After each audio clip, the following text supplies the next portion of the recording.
Sa buong Pilipinas, maraming lugar ang kilala dahil sa kanilang kagandahan at kasaysayan. Ngunit may mga lugar na mas kilala dahil sa mga nakakatakot na kwento at misteryong bumabalot sa kanila.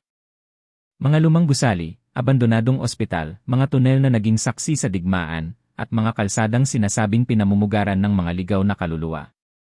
Para sa ilan, katang-isip lamang ang mga ito.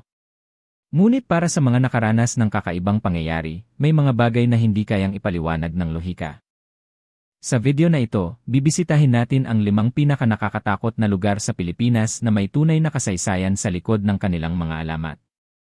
Patayin ang ilaw, lakasan ang volume, at samahan niyo ako sa isang paglalakbay sa pagitan ng kasaysayan at kababalaghan.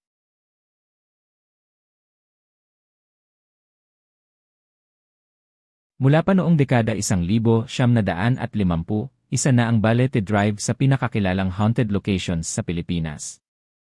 Matatagpuan ito sa Quezon City at kilala sa urban legend ng White Lady. Ayon sa kwento, isang babae ang nasawi sa isang trahedya sa lugar na ito. Simula noon, maraming motorista ang nag-ulat ng kakaibang karanasan habang dumadaan sa kalsada tuwing gabi. May mga nagsasabing may babaeng biglang lumilitaw sa gilid ng daan. Ang iba naman ay nagsasabing nakita nila ang kanyang refleksyon sa rear view mirror kahit wala namang nakasakay sa likuran. Sa paglipas ng panahon, naging bahagi na ito ng kulturang Pilipino.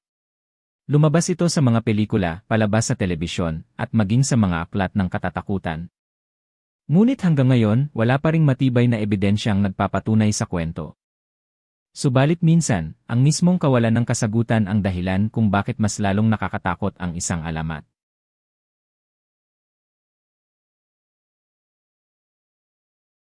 Sa malamig na lungsod ng Baguio matatagpuan ang isang abandonadong gusaling puno ng misteryo, ang Diplomat Hotel.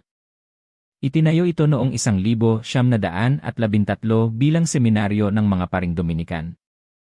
Ngunit nang sumiklab ang ikalawang digmaang pandaigdig, nagbago ang kapalaran ng gusaling ito. Ayon sa mga kwento at lokal na alamat, maraming pari, madre, at sibilyan ang pinaslang dito noong pananakop ng mga Hapons. Matapos ang digmaan, muling binuksan ang gusali bilang hotel. Ngunit hindi nagtagal ay isinara rin ito at tuluyang napabayaan. Dito nagsimula ang mga ulat ng paranormal activity. May mga nakakarinig umano ng iyakan ng bata sa gitna ng gabi.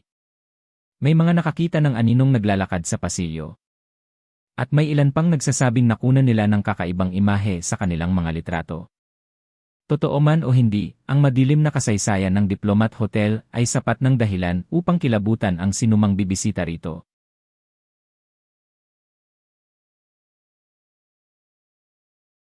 Ang Corregidor Island ay isa sa pinakamahalagang makasaysayang lugar sa Pilipinas. Sa panahon ng ikalawang digmaang pandaigdig, naging pangunahing tanggulan ito laban sa pananakop ng mga Hapones. Libu-libong sundalo ang nakipaglaban dito. Marami ang hindi na nakauwi sa kanilang pamilya. Isa sa pinakakilalang bahagi ng isla ay ang Malinta Tunnel. Dito ginagamot ang mga sugatan, itinatago ang mga sibilyan, at pinaplano ang mga operasyon ng militar. Sa gitna ng matinding pambobomba at bakbakan, maraming buhay ang nawala sa loob ng tunnel na ito. Sa kasalukuyan, isa itong tourist attraction. Ngunit marami pa rin ang nag-uulat ng kakaibang karanasan. May mga nakakarinig umano ng yabag sa mga bahagi ng tunnel na walang tao. May mga nakakaramdam ng biglaang lamig at mabigat na pakiramdam habang naglalakad.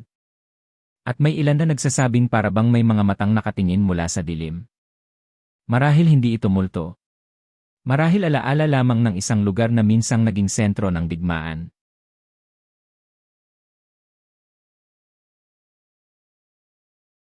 Sa Pampanga naman matatagpuan ang isa sa mga pinakasikat na abandonadong gusali sa bansa, ang Clark Air Base Hospital. Noong panahon ng operasyon ng base militar ng Amerika, isa itong makabagong ospital na nagsilbi sa libu-libong sundalo at sibilyan. Ngunit noong 1971, matapos ang pagputok ng bulkang Pinatubo, iniwan ang buong pasilidad. Sa paglipas ng panahon, unti-unti itong nilamon ng kalikasan at pagkasira. Ang dating mataong ospital ay naging tahimik na gusali na puno ng sirang kagamitan at bakanteng silid. Dahil sa nakakatakot nitong hitsura, naging paborito itong puntahan ng mga paranormal investigators. May mga ulat ng mga tunog ng iyak, pagbukas at pagsara ng pinto, at mga aninong nakikita sa mga bintana. Bagamat walang opisyal na patunay sa mga kwentong ito, hindi maikakaila ang kakaibang pakiramdam na dulot ng isang ospital na matagal nang iniwan ng panahon.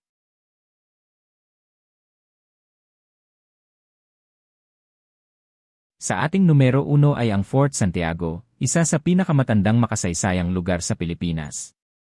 Itinayo ito ng mga Kastila noong ika-16 na nasiglo at naging saksi sa mahigit 400 taon ng kasaysayan.